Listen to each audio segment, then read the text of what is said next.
इन्होंने अत्याचार की पराकाष्ठा कर दी थी, अत्याचार की पराकाष्ठा, और तरुण कोठारी जी उसके गवाह हैं। तरुण कोठारी जी, इन्होंने पुलिस के अलावा अपने दलालों की एक फौज, वॉलंटियर्स, पार्टी के वर्कर के नाम पे हर चौक चौराहे पर खड़ा कर दिया, और जो मास्क नहीं पहनता था गाड़ियों में वो जाकर के पुलिस वाले को बोलता था इनका फाइन काटिए। पुलिस वाला तो छोड़ दीजिए, 2-2 हजार रुपए इसने तसीले हैं, 2-2 हजार रुपए।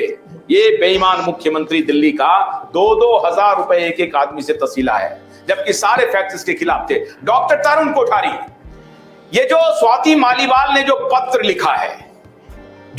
लिखा है, मेरा उस पर सवाल नहीं है। मेरा सवाल यह है कि ये स्वाति मालीवाल ने ये पत्र लिखा क्यों है, कंटेंट क्या है, मैं उस पर चर्चा नहीं करना चाहता हूं। कंटेंट तो पता ही है क्यों बकवास कर रही हैं, लिखा क्यों है ये बताइए दर्शकों को। लिखने के पीछे का राज क्या है ये बताइए। पाठक साहब नमस्कार, आपको बहुत बहुत धन्यवाद। आपने नमस्कार। पत्रकारिता का एक सच्चा और एक ईमानदार जो पत्रकारिता होती है उसको प्रस्तुत किया है आपने। अगर आप जैसे कुछ लोग नहीं होते ना तो सचमुच बता रहा हूँ हम जो लड़ाई को छोड़ चुके होते हैं। आप जैसे कुछ लोग आए, साथ दिया। प्रकाश पौड़े साहब का बहुत बहुत नमन करता हूँ। एक पत्रकार मीडिया में बड़ी मुश्किल से किस स्तर पर जाके काम करना पड़ा होगा मैं समझ सकता हूँ, फिर भी आप लोगों ने इतना मतलब हमें हिम्मत दी हमें काम करने के लिए। और एडवोकेट ओलिया सर ने भी काफी कितना बड़ा महत्वपूर्ण काम किया है।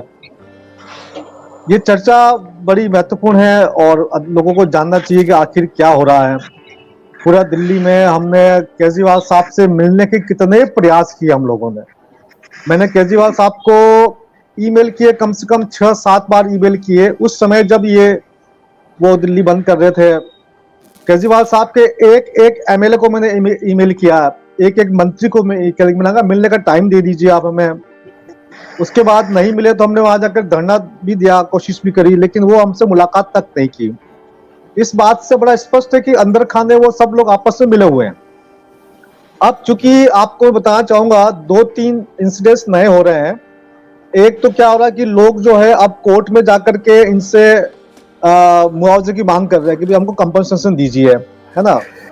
एक कोर्ट की ओर से इनके पास डंडा पहुंच रहा है और दूसरी तरफ केंद्र सरकार ने कहा कि हमारी कोई जिम्मेदारी नहीं, स्टेट गवर्नमेंट की जिम्मेदारी है।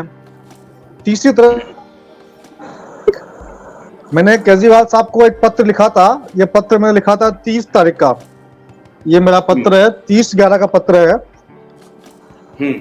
ये 30/11 को मैंने एक पत्र लिखा था केजरीवाल साहब को। मैंने लिखा कि भैया आपकी सरकार द्वारा दिल्ली में लोगों को कोरोना वैक्सीन का टीकाकरण किया गया, आपकी सरकार द्वारा इस टीके को सुरक्षित बताया गया, परंतु इस कोरोना टीके के कारण कई लोगों की जान चली गई है। तो हमने मांग की है कि जिनकी जान चली गई है उनको 100 करोड़ रुपए का मुआवजा दिया जाए। अब हमसे लोगों ने पूछा कि डॉक्टर साहब ये 100 करोड़ रुपए का आपने मुआवजा कैसे, मतलब किस आधार पर बात किया। मैंने कहा बहुत सारे लोग कोर्ट में गए हैं, है ना, वजह साहब जानते हैं इस बात को। बहुत सारे लोग कोर्ट में गए, किसी ने 1000 करोड़ की मांग की, किसी ने 100 करोड़ की मांग की है। अब हर व्यक्ति तो कोर्ट में नहीं जा सकता ना सर, हर व्यक्ति इतना कैपेबल नहीं कि वो कोर्ट में जाए। तो हमने सोचा ठीक है, जो कोर्ट से न्याय ले सकते हैं वो कोर्ट से न्याय ले, और जो कोर्ट से न्याय नहीं ले सकते वो हम सरकार से डायरेक्ट मांग करते हैं। तो मैंने ये एक पत्र लिखा था 30/11 को, इसका कोई जवाब नहीं आया। तो उसके बाद मैंने एक रिमाइंडर पत्र लिखा उसको, केजरीवाल साहब को। ये मेरा एक रिमाइंडर पत्र है जो मैंने लिखा था दिल्ली सरकार को 8/12 को। इसके 7 दिन बाद ये मैंने एक रिमाइंडर पत्र लिखा था केजरीवाल साहब को। उस रिमाइंडर पत्र में मैंने फिर दोबारा लिखा कि हमें मिलने का टाइम दिया जाए। तो मेरे पास 9 तारीख को ईमेल आता है कि आप टाइम लेने के लिए कृपया ये नंबर है वहां बात कीजिए। मैंने उस नंबर पर फोन लगाया जी हमें मिलने का टाइम दिया जाए, ये बड़ा महत्वपूर्ण मसला है, आपने कहा कि सुरक्षित है और लोगों की जाने गई है। तो बोले जी आप 15 तारीख बाद मिलेंगे या 20 तारीख बाद मिलेंगे, अभी तो बहुत व्यस्त है और ये और टाल मटोल वाली बातें चल रही है। तो अब यहाँ पर सरकार पे 2 तरह का प्रेशर पड़ा हुआ है दिल्ली में। केजरीवाल सरकार पे 2 तरह से प्रेशर पड़ा हुआ है। एक तो कुछ लोग कोर्ट के माध्यम से प्रेशर डाल रहे और हम लोग जाकर के उनसे कह रहे कि भैया ये 100 करोड़ का मुआवजा दीजिए। तो केजरीवाल साहब भी इस पूरे मामले से अपना हाथ को खींचना चाहती है। वो ये कहना चाहते हैं कि जो मौतें हो रही है ना, जो मौतें मतलब एक प्रकार से हमें संदेश दिया जा रहा है कि जो मौतें हो रही है वो वैक्सीन से नहीं हो रही है, वो तो भैया पोस्ट कोविड कॉम्प्लिकेशन से हो रही है। ये जो स्वाति मालीवाल का जो बयान है ये स्वाति मालीवाल का जो बयान जो भी आया है, ये कहीं ना कहीं उसी परिप्रेक्ष्य में है। हमारे पत्र को ध्यान में रखते हुए इन लोगों ने मतलब तरह तरह के लोगों से कहलाना शुरू कर दिया कि भैया ये मौतें तो भैया देखो हम आईसीएमआर से पूछ रहे हैं कि मौतें क्यों हो रही है।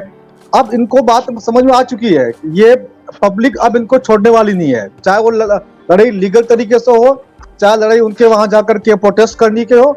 अगर लीगल तरीका फेल हो गया और प्रोटेस्ट का तरीका फेल हो गया तो पब्लिक को उग्र होने से कोई रोक नहीं पाएगा। ये तो बहुत सॉफ्ट तरीके हैं, लीगल लड़ाई और किसी के वहां जाके डिमांड करना, ज्ञापन देना, ये तो बहुत सॉफ्ट तरीके हैं। अगर सरकार इन सॉफ्ट तरीके से नहीं मानेगी तो जनता कल को इनका क्या हाल करेगी। इनको याद करना चाहिए फ्रांस की क्रांति में क्या हुआ था। फ्रांस की क्रांति को याद करें और जनता की जो जो मांगे हैं, इनको जो मुआवजा है उनको ये पूरा करें।